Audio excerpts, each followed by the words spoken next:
So it looks like it's 10:34. I do believe that we have mostly everybody, if not everybody, that signed up. It did.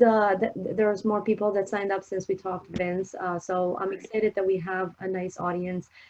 What's really nice is that it's going to be a little intimate because it's smaller crowds and we can make it really interactive.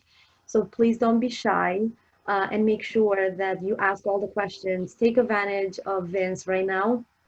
Uh, Take advantage of that, the fact that we have his full attention. And I believe that everybody might have gotten a notice that this session is recorded. And if it goes well, if we don't have any, if there isn't any information that cannot be shared, we might share with our crew members. So is everybody okay with that? Yeah. Yeah. Okay. So I'm just, if you guys don't mind, I'm just paying attention, making sure that nobody else is waiting in that waiting room. And it looks like we're all in. So I think it would make sense that we maybe we go, each one of us introduces themselves really quick. Who are you? Who's, if you were recently let go, where did you work? What was your role? And perhaps maybe you can touch on like, what was the role in the past that you've had that you really enjoyed? If there's a job that you really enjoyed, a company that you really enjoyed working for, quickly share that. You don't have to, but, and then the other thing, I'm sorry, the other thing that I wanted to make sure you mentioned, is there anything that is there a topic that you wanna touch on? I know that we had an option to submit questions. We didn't get any, that's okay. We can ask today. So yeah, absolutely. Yeah, I'm gonna call, just so that we don't talk over each other, I'm gonna call on everybody. Christine, do you wanna go first? Sure. I'm Christine Workman. I'm basically the elevator girl. Yeah, done some time at Otis and Kone in Philadelphia, then jumped over to Manhattan and worked for an engineering and consulting firm. And in January, left that company. Actually, started my own company. Great. My backer is out of Laguna Niguel, California, but he worked with me in New York and saw how lucrative the elevator world was and said, I will finance it if you want to jump ship and start your own thing. Starting a company February 1st was probably not the best business plan. But you know what? I mean, we're muddling through. We do have one active project out in Paoli that we're working on for modernization. So we will get through this. It's, you know what? It's just it's a blip in the calendar. Yep. Awesome. I love how you said a blip in the calendar. That's awesome. Susan, do you want to go next? Hold on, Susan, you're muted. I'll unmute you. There you go. Okay, sorry.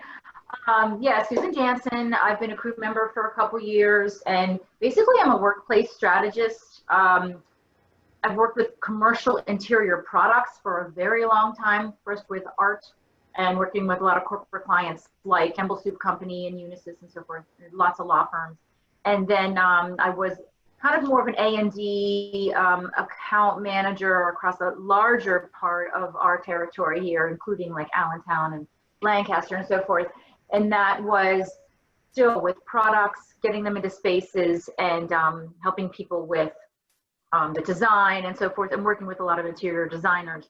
But then my last position was with Hayworth as of Thursday, Friday, and I was 3 years with them though, so that was good. I'm happy that it lasted that long. I learned a lot, and even more with corporate and workplace strategy, and lately return to workplace and all the different implementations people are going to have to make to their offices and to their spaces.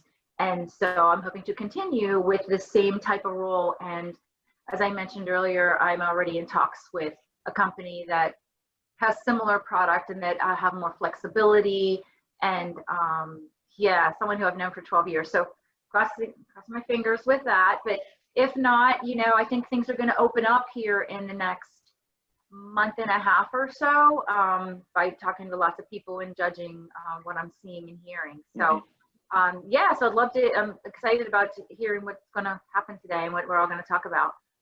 Awesome. Good luck with your opportunity. Thank you. That's really great to hear. So quick too. Congrats. I know. I know. I can't even if rest it doesn't until go I in there. move on. Yeah. Kathy, do you want to go? Hold on. Okay, hi. I think I know most of you. My name is Kathy Fay. I am Director of Business Development for Irwin & Layton. We're a construction management firm based out in King of Prussia.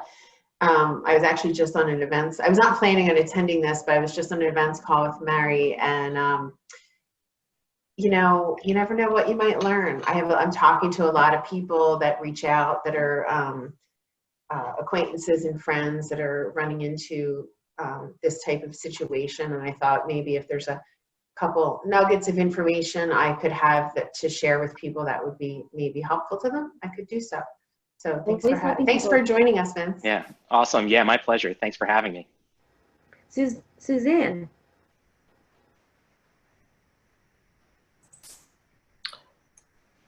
Did you unmute me? I did. So I was trying to unmute me at the same time, so we were going back and forth. That's good. And I am really sorry. I forgot totally about the events committee meeting this morning. It's not on my, so anyway. I'm Suzanne Hansen. I was business development at an architecture firm that was done in April.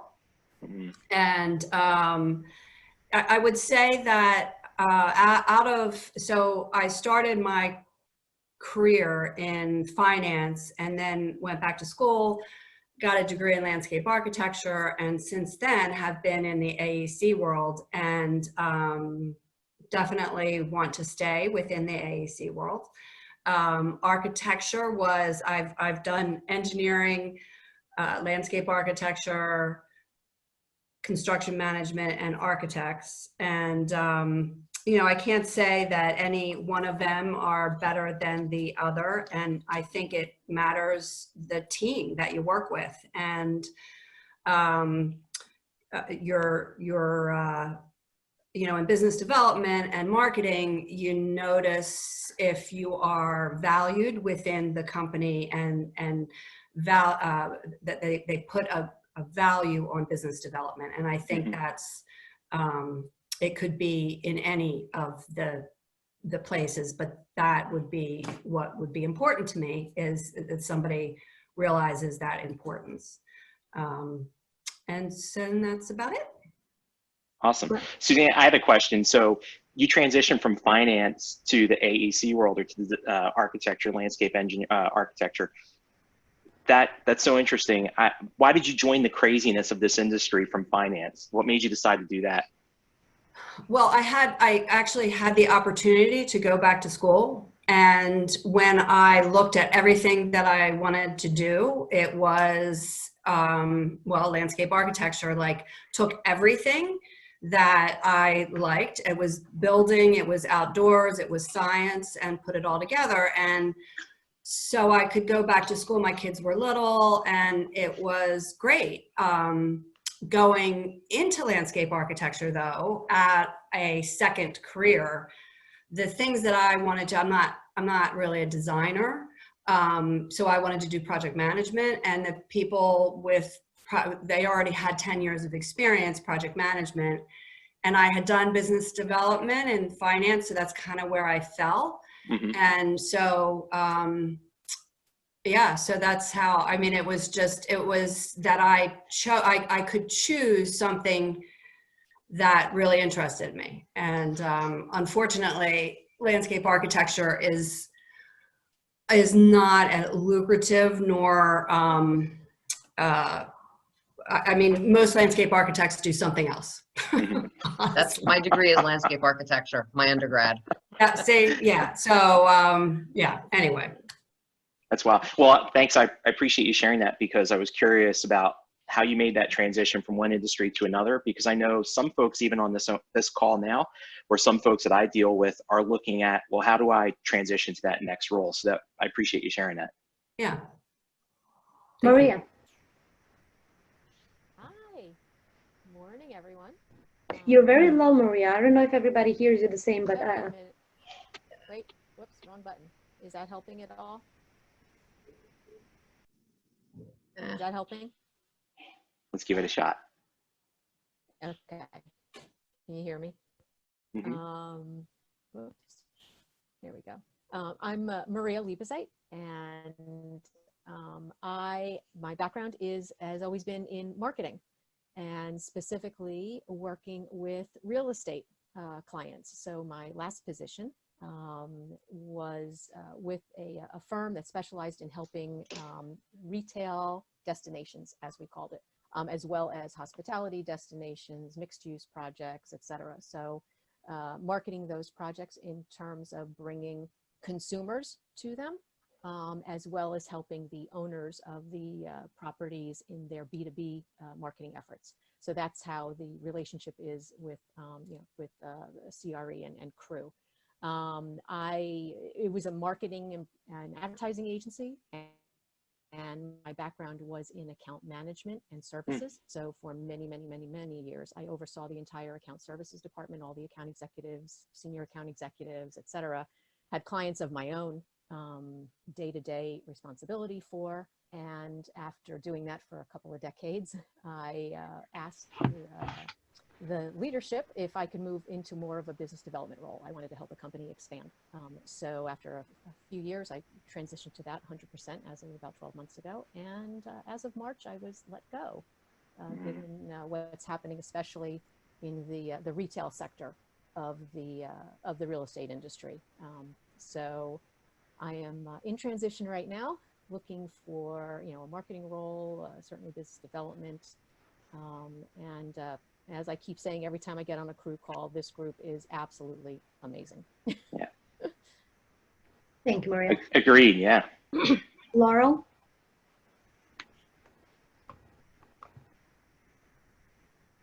Good morning. Laurel Logan. I actually am employed right now, but much like Kathy, I want to learn some tidbits. I went through my own loss of a job back in June and became employed again in November.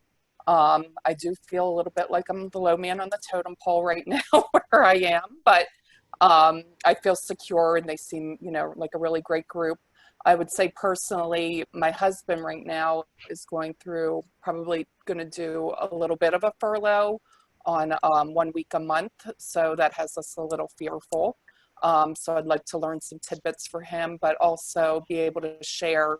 I do work business development, and I have a, pretty big network that if I hear of designers or architects in the industry, to maybe there's something I can share with them with what you're going to share today.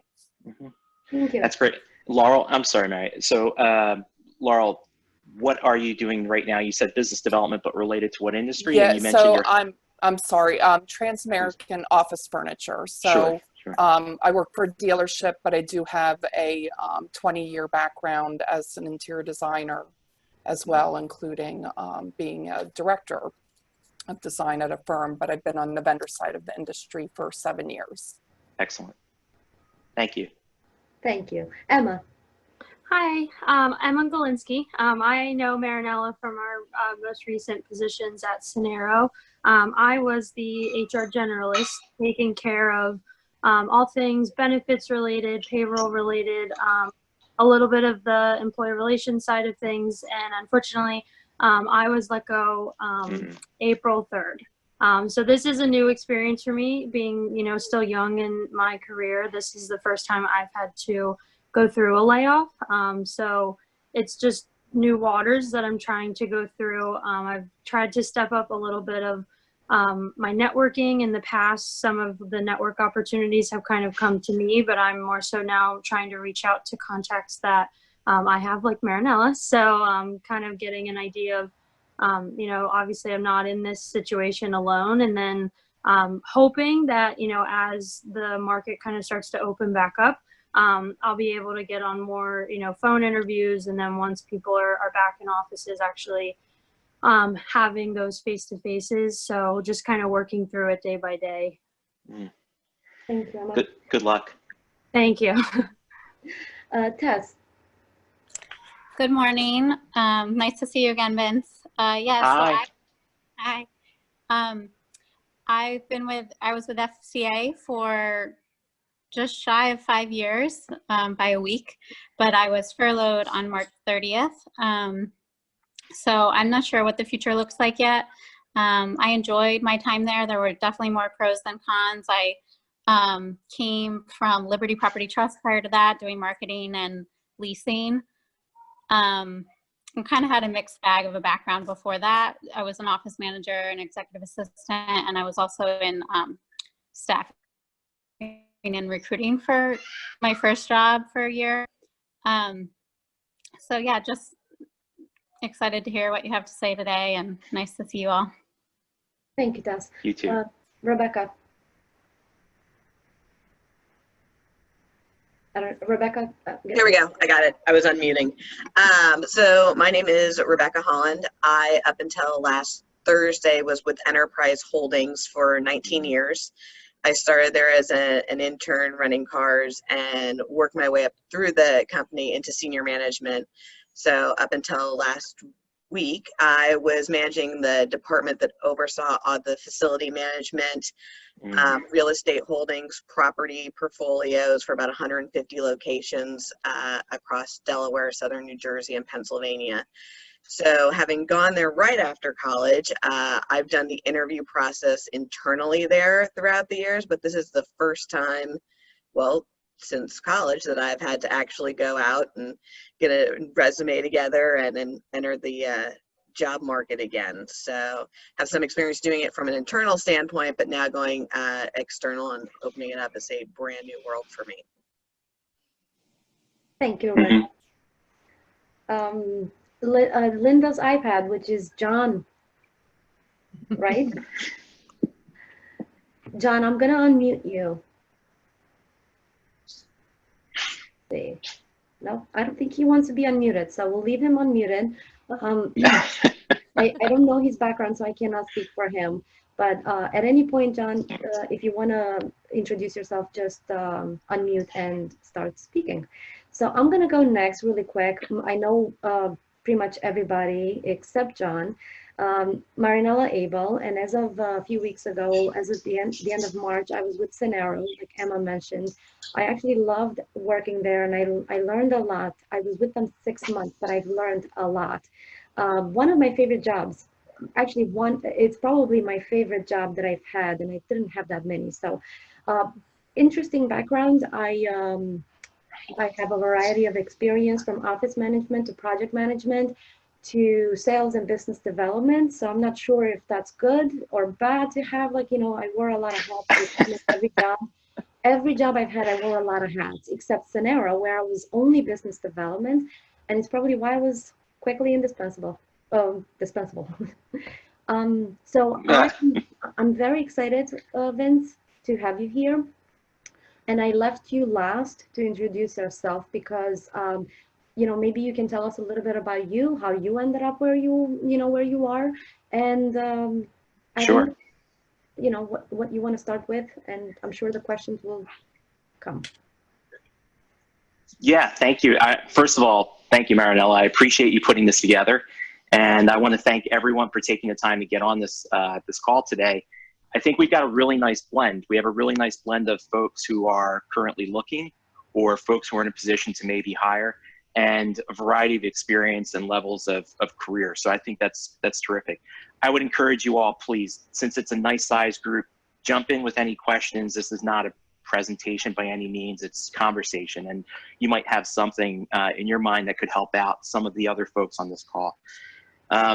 My background, so I have a degree in architectural engineering with a focus in construction management from Penn State. I spent my first 10 years working for Gilbane Building Company, both in operations and then in business development. And then I was recruited by Hill International to join them. After 10 years at Gilbane, I spent 10.5 years at Hill doing project management globally. So I have an affinity for the situation that many of you are in right now, because after 10.5 years with the firm, they were publicly traded, activists got control of the business, and I lost my job. So I'm in the situation, or I was in the situation that some of you find yourself in right now. So I'm very compassionate, or very understanding of that. When I saw this coming, I had a few opportunities ahead of me. I entertained going back into construction management, but there was something that I always enjoyed, and I think many of the people on this call have done throughout your career and didn't realize it. And that's connecting folks with opportunities. It seemed like I was the person that friends would call and say, hey, Vince, I'm looking to get the heck out of this company. Can you help me? Or, hey, Vince, we're looking for a project manager to join us. Do you know anyone? Put that aside. Throughout my career, like many of you, I had been receiving phone calls from people claiming to be recruiters who had absolutely no understanding of our business. They had never spent time in a studio. They had never spent time on a construction site. And I said to myself, well, these people don't know what they're doing. I at least speak the language, so let me try and blend the two, my knowledge of the industry and my knowledge of people, my contacts. So 3 years ago this June, we started Castle & Associates. And Castle is a certified WBE, WOSB. We provide 3 service lines. I've talked about the talent acquisition, and we also do staff augmentation as well as project management and owner's representation. And those 3 lines may not seem like on the surface they blend, but they really do. They complement each other well, because when I'm talking to candidates about what roles are out there, what companies are doing well, it helps inform my decisions on the project management side. I know that there are certain general contractors, for instance, who are in trouble. Why? Because I see those resumes flooding in. I know that their backlog is down. I know that there are troubles or there are issues, and that helps my project management clients stay away from them. But coming back to talent acquisition, it also helps me to inform my candidates, my folks that I'm working with, about where the good opportunities are. So for today, what I thought we might be able to do is to touch on a few things.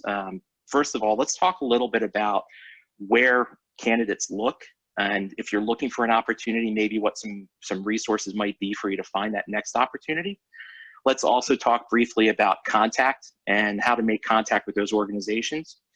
I'd like to spend a little bit of time talking about your resume and what your LinkedIn profile may look like that complements your resume.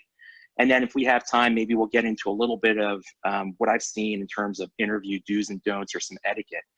And I'll preface all this by saying my background, again, I'm a recovering engineer. I'm a construction guy. I've fallen into recruiting simply because it's a function of what I've always done. So I've had the benefit of looking at many hundreds, if not thousands of resumes throughout my career for my employers. And now that we're doing recruiting, I have that opportunity to look at a lot of those resumes as well now. So that's kind of the 50,000 foot view of what I'd like to accomplish and a little of my background. And again, I invite any of you on this call, please jump in with questions. Let's talk about where to look for starters. Some of you are in the process of looking. Some of you have recently found opportunities. Let's just start a discussion. What has worked? I mean, what has been a good resource for those of you who are on the call right now? Any recommendations you might be able to share for the others here? This is Susan, if that's okay. Vince, I found LinkedIn is awesome, as we all know, but I love that you get into the jobs area, they tell you how you're linked into the person. Like, I also went to Penn State, so we are. And hopefully we'll be able to see a game this year. We'll see. But like, for instance, there was a job open for American Red Cross. And I'm like, ooh, you know, completely out of our industry. But my good friend in Pittsburgh works there. He has this high up position. So if I wanted to get out of our industry, and it sounded like really great, I could have maybe applied for that. So I really like LinkedIn, and then also Indeed, but I haven't been on Indeed since I got laid off on Friday. But I think that's also sometimes a good one. And yeah, I'm looking at lots of different areas. But if anybody has any feedback on Vettery, I'd be really happy to hear about that, because they approached me, but I don't really know what it's about. Vettery. I don't think I've ever heard of it. Yeah, I haven't either. Please go ahead. No, one of the things that I've done since I got let go, I literally right away started reaching out to people. I'm not ready to jump into an opportunity because I'm not quite sure what I want to do. It's like my biggest, like, everybody's telling me this is perfect timing to reset, right? Figure out, do you want to be doing the same thing? Do you want to mix it up a little bit, or what? So that's where I am. However, I've been in touch, like, I'm literally in front of the computer every day, in touch with people, trying to make sure that if I stay in business development, and especially if I stay in commercial real estate, in a field in commercial real estate, I'm still in front of those people that I work so hard to build relationships with. So I think that's really important, to not go away for a little while just because you're not employed. It helps me. I mean, everybody's asking me, send me your resume. I'm like, I'm not ready yet. I'm not ready. It's true though, your network. Yeah, your network is so important, because even when you start a new job, like for me, I'm still in the same industry. I still have the same clients. I'm still really in the same geographic area. It's just 3 different initials after my name. Instead of VSA, it's MHI. It's the same thing. And in fact, the people that I'm working with are a group that jumped ship with me. VSA had 7 people resign in a 2-week period of time. Wow. Yeah, like from the VP of engineering down to administration and accounting. So there was a problem there. But it's your network. I mean, I feel like I'm still out there. Everybody knows who I am. I don't know if anybody could pick the owner of VSA out of a lineup if he walked into the room. You know, like, I don't think it matters so much what company it is, as much as, like, for you, your skills and your services and what you bring to the table. Yeah.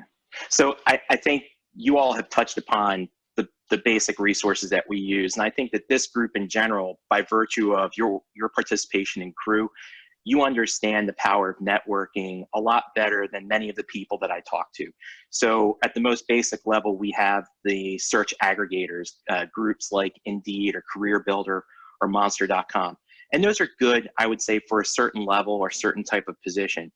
I think there's a little bit more specificity to the industry that we all operate in, whether it's directly designing construction or related to design and construction, or facilities, as we heard, or elevators on the sub side, et cetera. So to me, LinkedIn, and a couple people have said it, is probably the most valuable resource. What I typically do, if I were looking for a job, what I would do is I would start with the Indeeds of the world, et cetera, just get a sense of what's out there.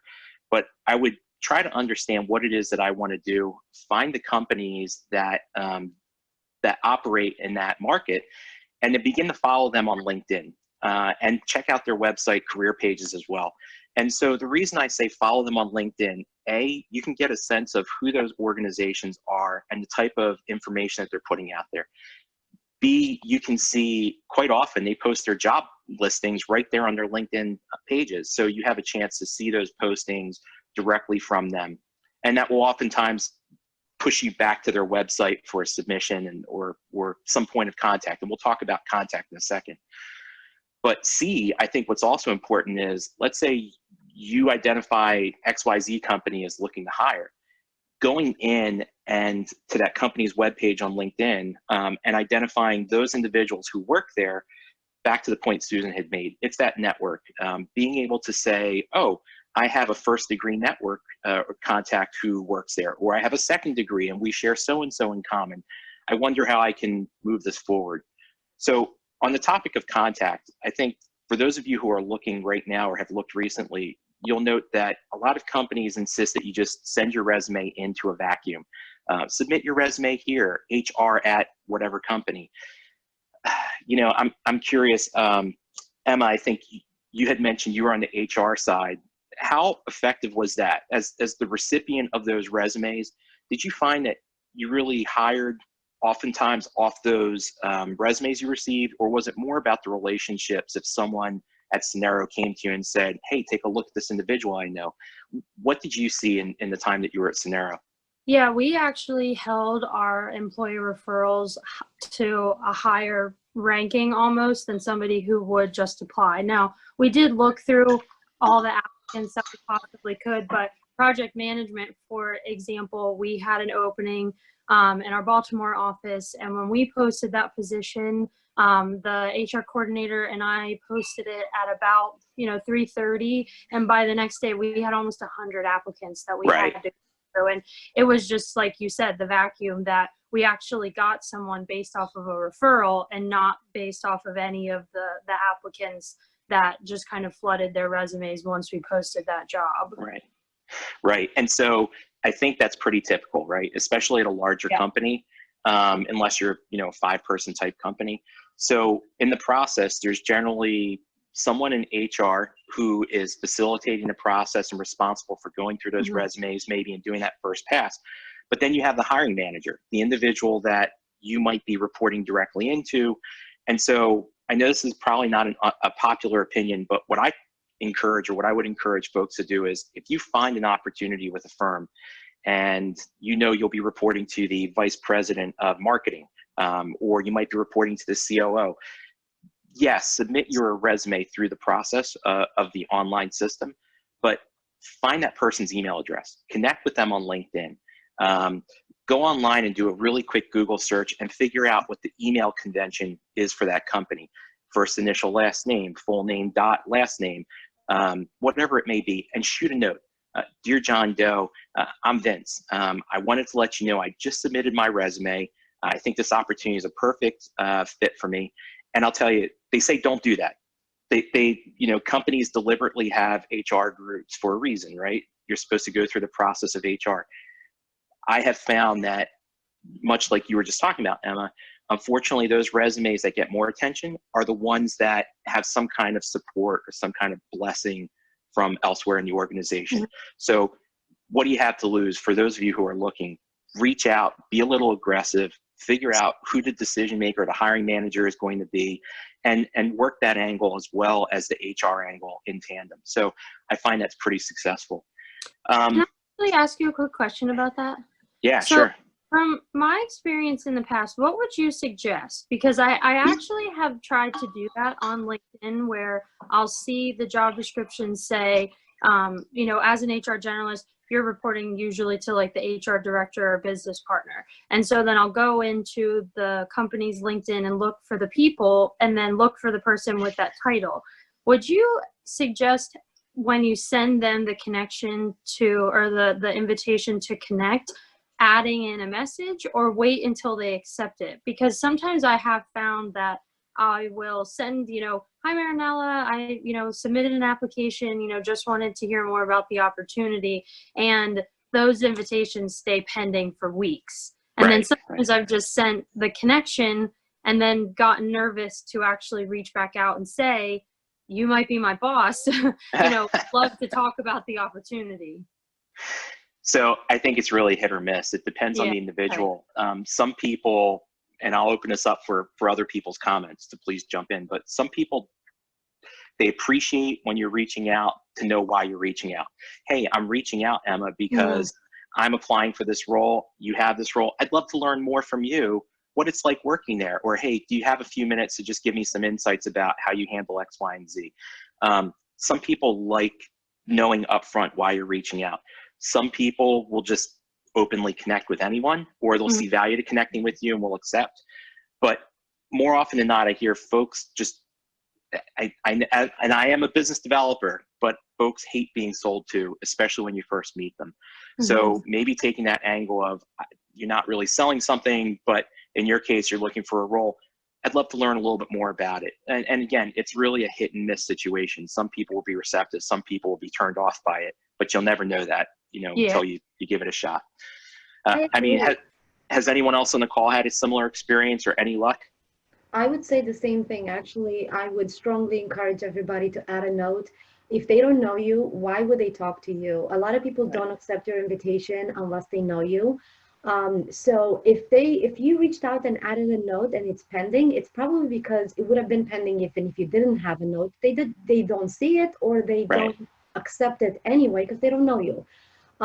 So I wouldn't, it's also being authentic, you know, like if you're honest and, you know, you're not selling, you're just being honestly curious, you know, you'll never go wrong with that. And you're right, Vince, I think it does depend on the individual, but for the most part, adding a note with your invitation is probably going to get you further than without a note. That's just me. I would also say, yes, definitely, Marinella, but also we have this whole huge pool of companies, right? Say in Philadelphia. So Emma, why not start with your connections? Because it's so much easier when you send a message saying, hey, just thought I'd reach out and we could connect. We are connected through Susie and Joe and Mark, and I also went to the same school as you, blah, blah, blah. And you could also say something about the company. I've followed, you know, ABC company for a couple of years, and I really, blah, blah, blah. Let's keep in touch. That way you can say who you're connected through. So don't start like thinking like, oh, I'd love to work at Aramark, for instance. Mm-hmm. If you start with where your connections are, hopefully there's some really good companies who you either went to school with some of those people or are on some of the groups in LinkedIn or something, or even through a friend of a friend kind of situation. But I think that's a better start than just throwing the darts at companies where you have no connection. Yeah, that's true. You went exactly where I was going, which is spectacular. Your goal should always be to go from cold prospect to warm prospect, hot prospect. You're trying to get as much connectivity with an individual you're trying to reach out to or build a relationship with as possible. And so cold prospect is someone you've never even met, and you're sending that initial note and they don't know who you are, and there's no intermediate connectivity. A warm prospect is, like Susan was saying, sending that note and saying, hey, we're connected together through John and Doe. Would love to talk to you a little bit more. The best prospect is where you can ask your contact, your connection, to make that introduction. If I know someone and you're trying to get in touch with someone, I could give you that person's contact information.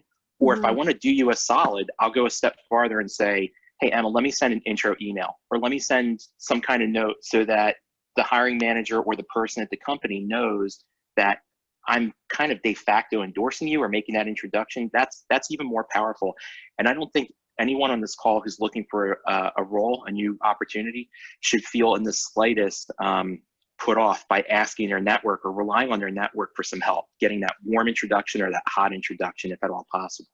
So that's funny. That's I spot actually on. made a note, Emma, when you started talking about HR, and I'm like, okay, with IFMA, I've been looking for somebody with HR experience to do a webinar or a session like this on the differences between being laid off, being furloughed. What does that mean for my benefits? And I have reached out to all of my IFMA contacts. I've email blasted the 400 and something members.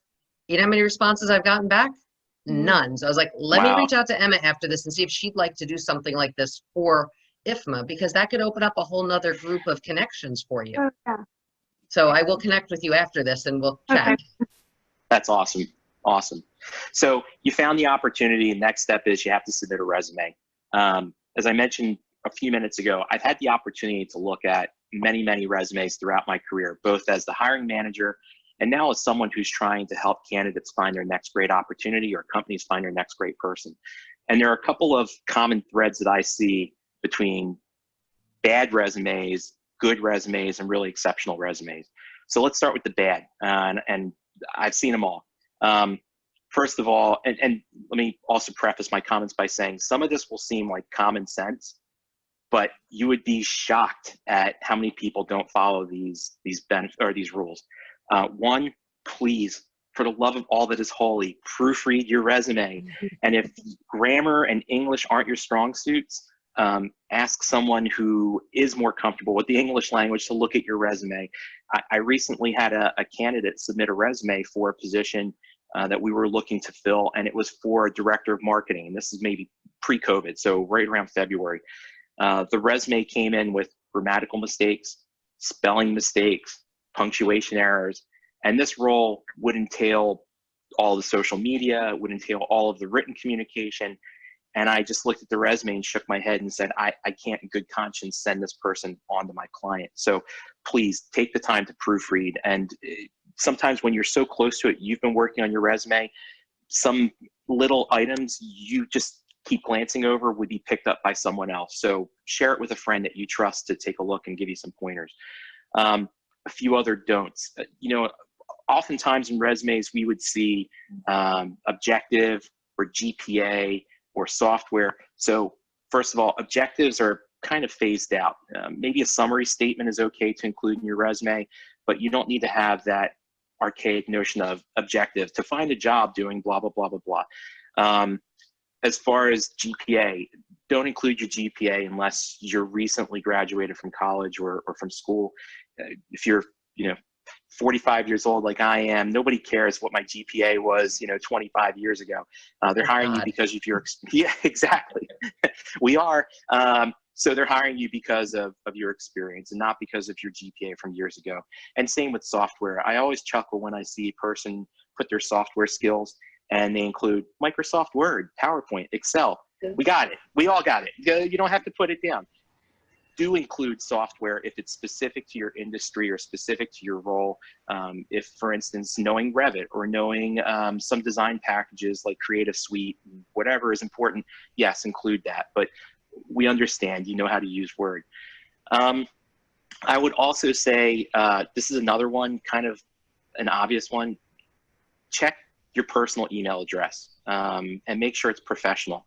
I've had some pretty crazy personal email addresses that I've seen at the top of resumes, and it just makes me shake my head and say, dude, you're trying to put forward your most professional, your foot forward. You shouldn't have something 420, or you shouldn't have, there are some email addresses that are fun for you, but make sure that it reflects, that email address reflects who you are, the message you're trying to portray. As far as the body, I would say a few things. One, we've talked about LinkedIn. Make sure that the resume that you put together syncs with your LinkedIn profile. I've seen examples where people have listed experience on their LinkedIn profile that didn't show up in their resume. Well, sometimes there was a reason for that. They were trying to omit something or gloss over a company that they didn't like working for. They were only there for a short period of time. Be creative, but don't lie. So that's another point that I would make. On the positive notes, I talked a lot about the don'ts, and you should never start with that, but I did. On the do's, I think the most effective resumes that I've seen generally follow a similar format. So you'll have your contact information. You may or may not include a brief statement or summary that talks about you, just 2 or 3 sentences, nothing super explicit. And then get right to your professional experience in reverse chronological order. The company you work for and its location, your title, and the time that you were there. As far as the roles and responsibilities, you've probably always heard this. Start off with that leading action word, that verb, or something that's strong, like responsible for, or all very good. But one caution I would put in there, use data, hard numbers.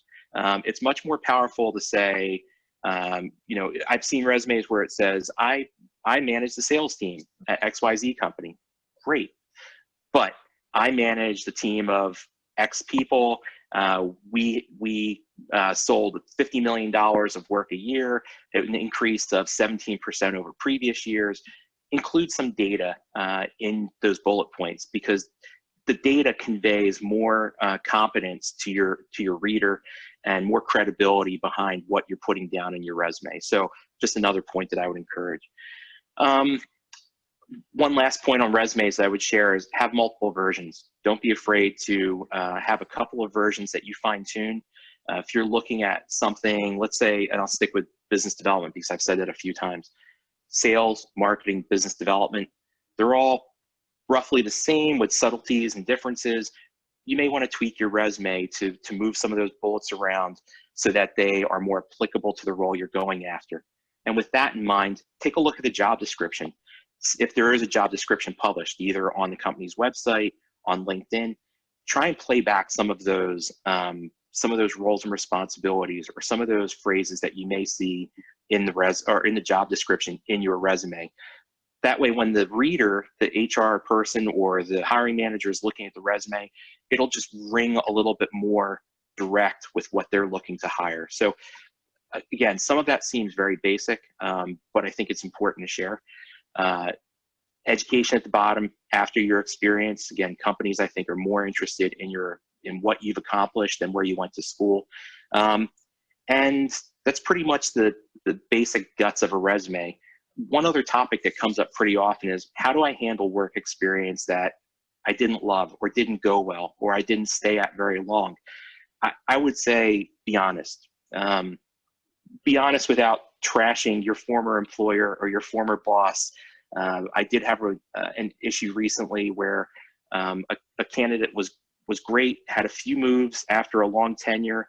That's okay. The few moves are not a deal breaker. But when the candidate interviewed with the company, that individual proceeded to trash his former employers and to trash the former companies he worked for.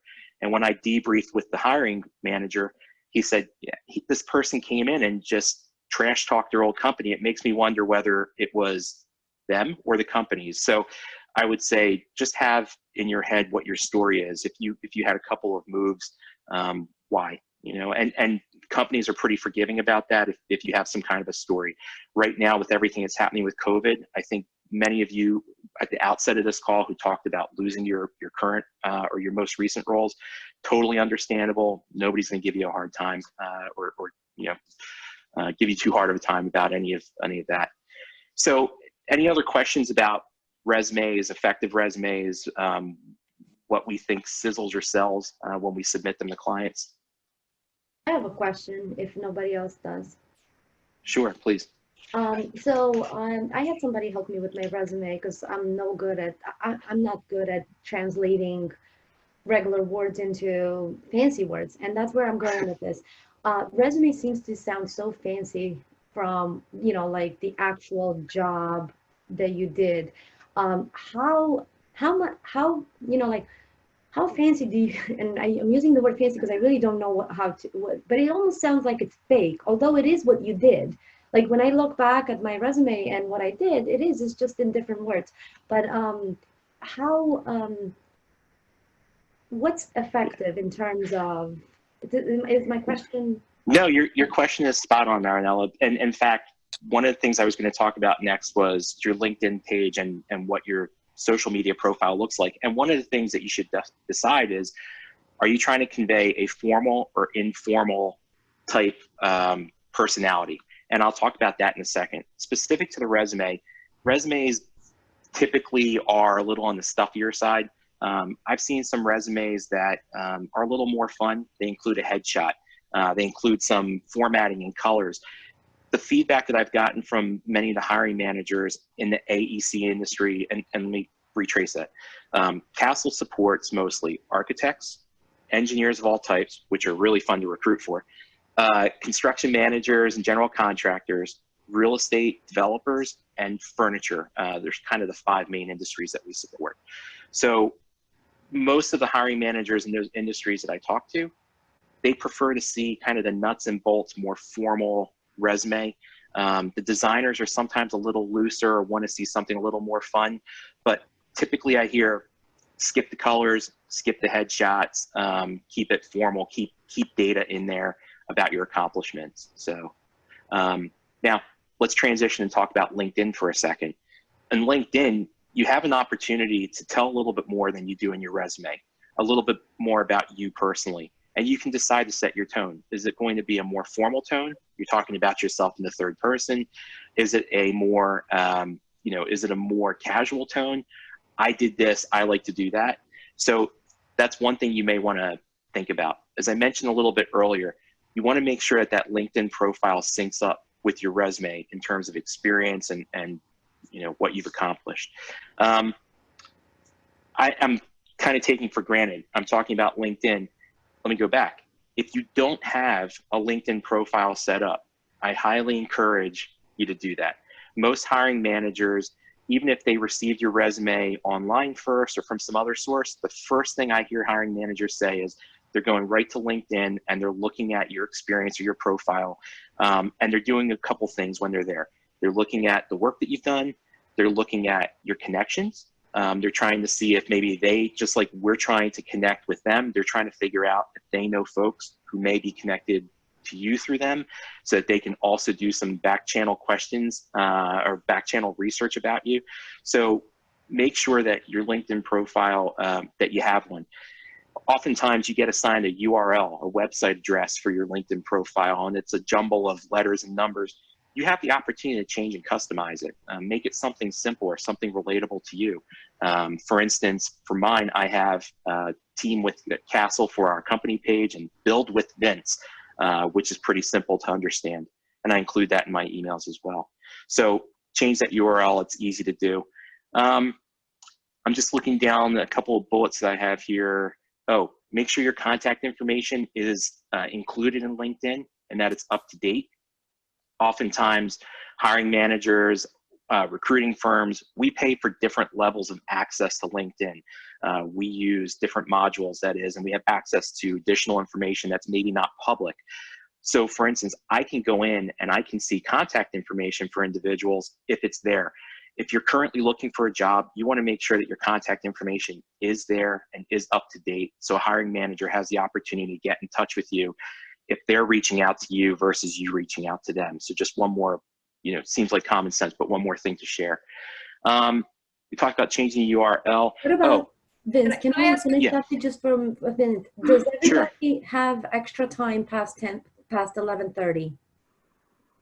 If we have to go over, Vince, are you okay to go over if we have to? Yeah, sure, absolutely. Okay, just because I'm looking at the time, and if there's questions, we can address them. So I think somebody was. Oh, I wanted to ask a quick question. So I was on one of the, I can't remember what it was, but ICSC, I think, had a group, and they had 2 hiring people resume, and they, the one person said your Facebook page should be updated and make sure that it looks okay. And is that something that people look at? I mean, what if you don't go on Facebook, really? So how do I put this? Again, every situation is going to be different, but if a company is interested in you, LinkedIn is probably the first place that they'll start because it's professional, but then they're going to turn to Google and they're going to in turn track down some of your other social media potentially. My social media I have on private mode for the most part. It's probably worth everyone who's looking for a job, just do a quick Google of yourself and see what comes up. I had a candidate about a year ago. This is a sidebar story, but a funny one worth sharing. And I don't think anybody on this call is in this situation. He was going after a director of engineering role for a prominent engineering firm here in the city. What we do at Castle is before an interview, we prep our candidates. We walk through a resume, we talk about what we see as weaknesses in the resume that might come up during an interview, and we really rehearse, just like business development, like you would before a presentation. So we really, we want to make sure that we rehearse everyone and get them ready. Well, this gentleman actually, I lost everybody. We hear you. Okay, cool. So this gentleman said, I hope they're not going to Google me because they're going to see that, I spent some time in jail and, maybe it's not the best situation for me. And, but it's okay. It was a misdemeanor, not a felony. So, so where I'm going with that is companies will get creative about doing as much research on them as you would do on the company, as much research on you as you would do on them. So.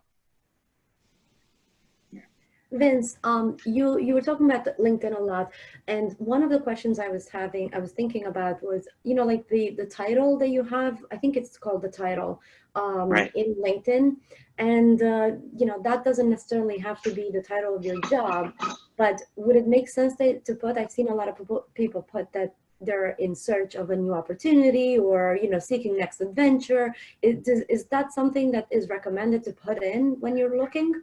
Sure. So there are a couple options there. On the formal side, you can have your title if you're currently employed, senior vice president, director of marketing, whatever it may be. Even if you're employed and you want to keep it a little lighter, you can say, an explainer of what you do, but maybe not necessarily the title or the company, an explanation, I mean.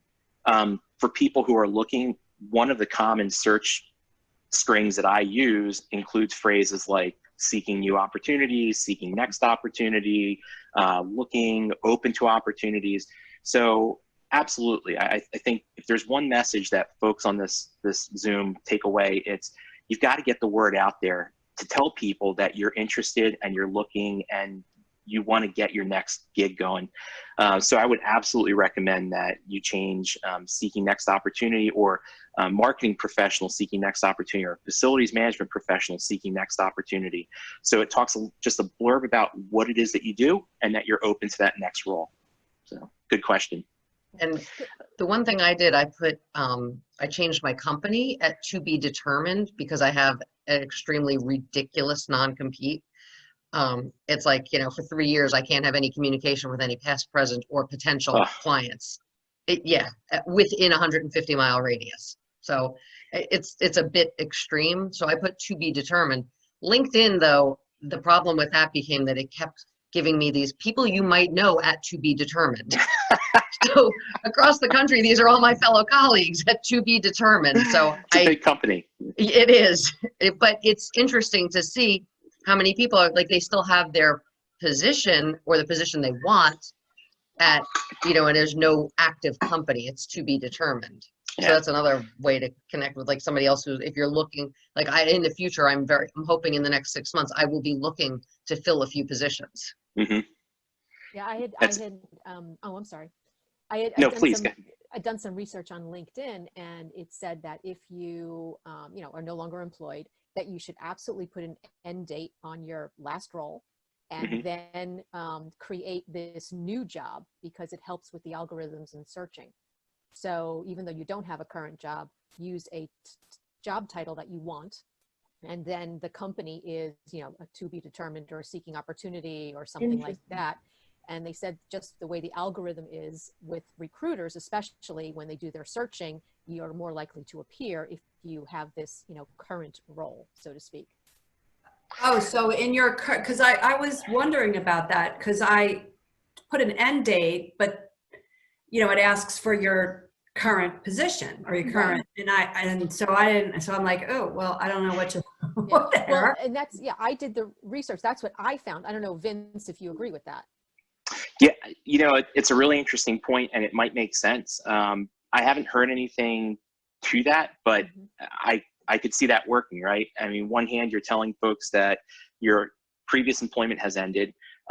You're telling them now that you're open for opportunities, and by putting the title in of what you're looking to do, oftentimes if I'm searching for candidates, not only am I searching for folks who are looking for employment, but I'm searching for people who are in that role. So if I'm searching for a director of facilities management, I'm going to use director of facilities management as a title for what I'm looking for. So it would seem to make sense that you should do that. And I think you're being completely transparent with any candidate, with any hiring manager or any employer who might look at your resume. What I've also seen is folks who have sent in resumes that say experience from this date to present. Well, oftentimes present isn't accurate. They haven't been working for that company for 3 or 4 months, which I don't think is malicious at all. I don't think people are doing it with any intent to deceive, but it does leave some questions open. So I think that approach, Maria, it's a interesting one, and one that I have to look into, but it certainly sounds like it would work. Yeah, fingers crossed. I hope so. Awesome. And so I'll just finish out on LinkedIn. I know we spent a lot of time talking about it because to me, it's probably beyond your own personal networks and organizations like Crew. To me, it's one of the best resources for staying involved, keeping your ear to the ground on opportunities. And it only works as well as you're willing to use it. So what I mean by that is posts that you see. When you like, your name pops up on other people's timelines throughout LinkedIn. Comment, post, or share information. Follow a lot of those company pages that you might have an interest in working with. If you're looking for companies that are in furniture, commercial office furniture, follow as many commercial office furniture pages as you can. And yeah, your feed may get a little busy with information, but right now, if you're in the process of looking for a job, that's all good intel. That's all good information that's going to help you get to your next role. So I would highly encourage it. One last topic, if we shift off of you find an opportunity, you get in contact with a company, you submit your resume. We talked about social media, especially LinkedIn, jiving with that resume and experience. It's now the interview. Interviews these days, especially with the COVID environment, have been completely turned upside down. Some of our clients aren't interviewing at all, even via Zoom or any other electronic way. Some companies are trying to be creative. They're either just doing phone calls or they're trying to do FaceTime or Zoom or Skype or whatever. If you're doing a phone interview, I always encourage, if it's a dial-in, be a minute or two early. Again, common sense, right? But you'd be surprised how many people show up late for their own interviews, which sends completely the wrong message. And for those of you who have ever hired other individuals and someone was late without an explanation, I mean, I get that life happens, right? Something happens, you may be delayed. If you're going to be delayed, shoot a note. I'm running a couple minutes behind. I had a sick kid or whatever the case may be. For video, this morning was a great example. Be ready to adapt. I had my Zoom up and running. I could see that I was trying to get I was in the waiting room, didn't work. All right, so here I am on an iPhone. So just try to be as flexible as possible. And I think most companies are quite understanding of that. Check your surroundings, check your background, make sure that there's nothing behind you that's incriminating or could send the wrong message to a potential future employer. I've seen some horror stories. I've not experienced it, but I've read some funny articles about people who didn't really look over their shoulder before they started their Zoom meeting. Test the I've connection. muted myself a few times because either my sophomore came up from the basement to ask about and there apparently is a birthday outside one of my neighbors, and there's a parade of cars out there with teenagers hanging out the windows, beeping and whatever. So I kept hitting mute because you could hear this parade of cars. So yeah, for me, if I can hear him walking up and down the stairs and I know he's going to come ask me a question, I hit mute. Well, listen, that's also the fun stuff. I mean, if you're talking to a hiring manager, we're all in the same boat. Most of us are stuck working at home anyway, and we're all kind of forgiving about that. If you don't sweat it too much, you can actually use it as an opportunity to be more human or to build that rapport with the hiring manager. I guarantee that person is also dealing with the same things you are. Leverage it, use that opportunity. If you are in person, one of these days we're going to get back to in person, same rules apply. Be early, be professional, body language, all the basic good blocking and tackling that you've probably heard before. I had an interviewee come in and talk to us, and he basically flopped in the chair backwards and practically had his feet on the desk. And I'm glad that he was very comfortable, but it just sent the wrong message, especially to one of my other coworkers who was in the interview. And again, sounds silly to say, but follow up. While you're in the interview, ask the question of next steps or timing. It's okay to ask that. Ask if there's any additional information that the interviewer may want to have heard or may still want to see. I think that's probably good blocking and tackling. And the final follow-up item I would say is never underestimate the power of a thank you note. An email thank you note's okay. You can certainly send a handwritten one, but even a timely email to say, dear so-and-so, I appreciated the time you took with me. I loved what I heard. Use it as an opportunity to clean up a little bit. You asked me a question and I thought of something afterwards and wanted to share this with you. Here's an example of my work or whatever the case may be. So never underestimate the power of that follow-up or that thank you note. I've also talked to hiring managers, and it sounds petty, but sometimes they would say, well, I interviewed him, 5 days ago and I haven't heard from him. He never sent me sent me a note. Like, well, okay, it's not required, but it sends a message. So, I don't know if do you think that when we get back into face-to-face interviews, I saw an article the other day about how the handshake is going to go away. How do you think that we should, I guess, address that? Like when I walk in, do I want to shake your hand? Do I not want to shake your hand? Do I wait for them to shake my hand? Because I know sometimes, usually you walk in and that's the very first thing that you do. It's so nice to meet you. I'm Emma. And right. that's almost just, you don't even think about it. You just do it.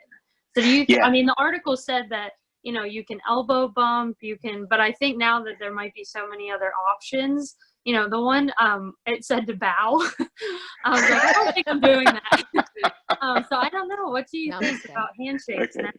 We're a very big martial arts family here, so we do the bow quite a bit. That's awesome. So a couple things. One, I would not chest bump. Let's just leave that out. I think this is all going to sort itself out. I don't know that any one culture is going to be right or wrong, but here's another tip or trick. When I get to an interview a little bit early, I don't want to say I work the front desk, but I talk to the receptionist, or I speak to the person at the front desk, and I'll ask them questions about, hey, how long do you work here? What's it like here? You guys have fun? And more often than not, they're happy to chat because people blow right by them and don't really talk much. One of the things I might add to that is, hey, this sounds like a silly question, but do you guys shake hands here? I know it sounds silly, but ask the receptionist. Worst case scenario, I don't think you go wrong by extending your hand. And if the receiving individual says, hey, high five or fist bump or elbow bump, whatever, just follow their lead. But I don't think you'd go wrong by at least extending your hand. I will tell you one other side story.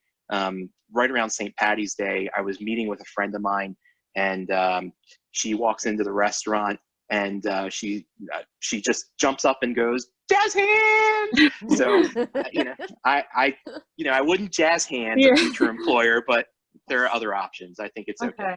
There's also some cultural, because I did a lot of work in Lakewood, New Jersey when I worked in Otis, and there's a very high Hasidic Jewish population, and the Hasidic men will not shake a woman's hand, or I'm going to go 85% will not. And when you walk in, they do kind of like they kind of not like a little bit of a head nod, and they say, I apologize, we're not permitted to touch other women, and they flat out explain it. So I feel like people may say, hi, nice to meet you, not shaking hands. If they're not comfortable with it. That's a great point. Yeah, I'm Italian, so I'm used to bear hugs and first meeting. So, so I know we've touched on a number of topics. Hopefully this has been of some help, but if there are folks that have questions, please throw them out. Even if I don't know the answer, either I'll be happy to look into it, or there may be someone who's on the call still who may have some insight that they can share.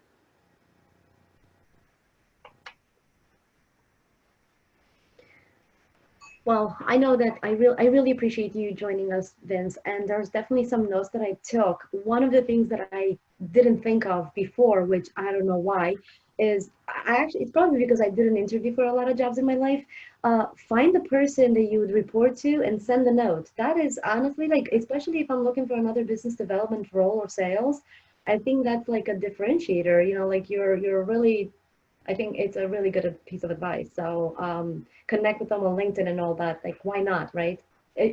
When you after you use all connections and anything that anything else that you might be able to leverage, I think that's a really good piece of information to take from this. And then I made notes about the resumes and stuff. So Mara, didn't you ask for resumes? Yeah, but nobody submitted them. Oh, I did. Oh, you did? I didn't get it. Oh. So I was going to ask the next thing, because I know Vince was very generous and posted on LinkedIn a while ago, which gave him a lot of work, I think. But I was going to ask Vince, are you extending any kind of service like that where you would look over and just make some? Yeah, absolutely. I'm happy to do it. There's no cost or anything like that. I think it's just good karma, right? If anyone on this call and anyone who's not participating in this Zoom were interested, I'd be happy to take a look at the resume, make some recommendations, spend a few minutes on the phone and just walk through some of the items that I see that are good and some that could use some improvement. So I'm happy to do that. That would be really helpful. Absolutely. And Marinella, do you have the opportunity to share my email address, or folks can find me on LinkedIn? So. I was going to suggest anybody on this call that wants Vince's information, shoot me an email and I'll send it. I'll send it your way. I'll share your email with everyone, or I'll just share. How do you spell your last name, Vince? It's D', A, M as in Michael, B as in boy, R-O-S-I-O. Great. And also, what you were saying about LinkedIn for a recruiter to reach out to you, and you said list your information. Usually, headhunters and recruiters are just sending me a message on LinkedIn. Yeah, so yes and no, because again, some folks don't even realize they're getting, it's called an in-mail. If you're not connected and I'm sure many of you have received these messages, you might overlook that. To me, it's more powerful if I can pick up the phone and reach out to someone, or most times people have a personal email address affiliated with their LinkedIn profile, and they still check it. They actively use that. So I find that I'm most effective getting in touch with people when I can call them or have their email address. And it's not just me, that's also the hiring managers as well. So it's just another way of having folks get in touch with you. Now, it may also get overwhelming. You may get anybody out there. Yeah. I'm sorry, can you repeat that? So everybody can see that? No, you can choose your privacy settings. You can make it visible only to your network. You can make it visible to no one. But as I was saying a little earlier, there are different levels of LinkedIn that you can pay for. I mean, LinkedIn is free to everybody, but there's a module called Recruiter, which is what we use, that gives us the ability to see resumes that aren't in our network. They're third level of connection or deeper. It lets us see people's contact information. So for those companies that are a little more sophisticated, either hiring managers or recruiters that are using those tools, they'll be able to see that contact information and use it. But you can choose the privacy settings, whether you put it out there or not. Okay, great. And yeah, for LinkedIn, my company had been paying for me to be on a premium, and then I realized that I don't have that anymore. So just the other day, I got on LinkedIn Premium Careers, and it's awesome. It's free for the first month, and then after that, it's only $30 a month. So even if you just do it for the 1 month free, and then maybe one more month, you can see who looked at your profile. Like I can see recruiters are like looking at my profile, because under my profile, I did that thing at the top that says open to opportunities, that only recruiters can see that. So anyway, I suggest that LinkedIn Premium Careers, it's the least expensive one in the premium category. But do you think I should put my personal email on my main? No, just turn it on for certain people. Yeah, again, if you go into privacy settings, I'd be happy to talk to you offline about how to do this, but it'll walk you through, and it'll give you the opportunity to choose who can see that contact information or not. You can just do a simple search on Google for privacy settings LinkedIn, or go into LinkedIn, and they have several of their guides related to privacy settings. So that's great. Thank you. Yeah, sure. Well, I really appreciate the time that everybody's taken and this opportunity to talk to you all. As I said before, for those of you who lost your jobs, I understand completely what you're going through and the feelings that you have, having lost my job after 10.5 years due to those activists. So I totally get it. But I'm also here to say that there's another opportunity out there. And I don't mean to sound like sunny Pollyanna here, but there really is. And if there's anything I can do to help, please reach out to me. But it really comes down to the strength of your network and those around you. And I know the folks who are on this call understand that power of networking. So I would encourage you to keep reaching out to people, tell people that you're looking for an opportunity. Don't be ashamed about asking for those introductions or to be put in touch with folks. And, you know, this will all work itself out. Vince, I have one more question. If you can just say yes or no, you don't have to go too Sure. good. I started reaching out to a few people just to ask for a letter of recommendation or a LinkedIn recommendation, right? So it's one or the other. Does that have any power to when you submit your resumes? Like, you know, does it pull any? I don't know. I guess it would depend on who the recommendation is from. Right. You know, one of the old school things that we would see is the bottom of a resume, it would say references available upon request. Again, that's outdated. So I typically, I think most hiring managers that I deal with just want to see the guts of the resume, and then they may follow up and ask for recommendations or references if they're interested in you. So. Yeah. All right, well, if that's all and nobody else has any questions, I think this was a really, thank you, Vince, again. Thank you, everybody. My pleasure. Really nice session. Thank you very much. I certainly got something new. I hope you all did. Yeah, Great. it was great. Thank you, Vince. Yeah. Thanks. Good luck to everybody. I'll follow up with so everybody and share Vince's information, and I'll connect Christine and Emma. Yes. Thank you. Perfect. Okay. Awesome. Enjoy your day. Good Thanks, luck. Bye, everybody. Take care. Take care. Okay.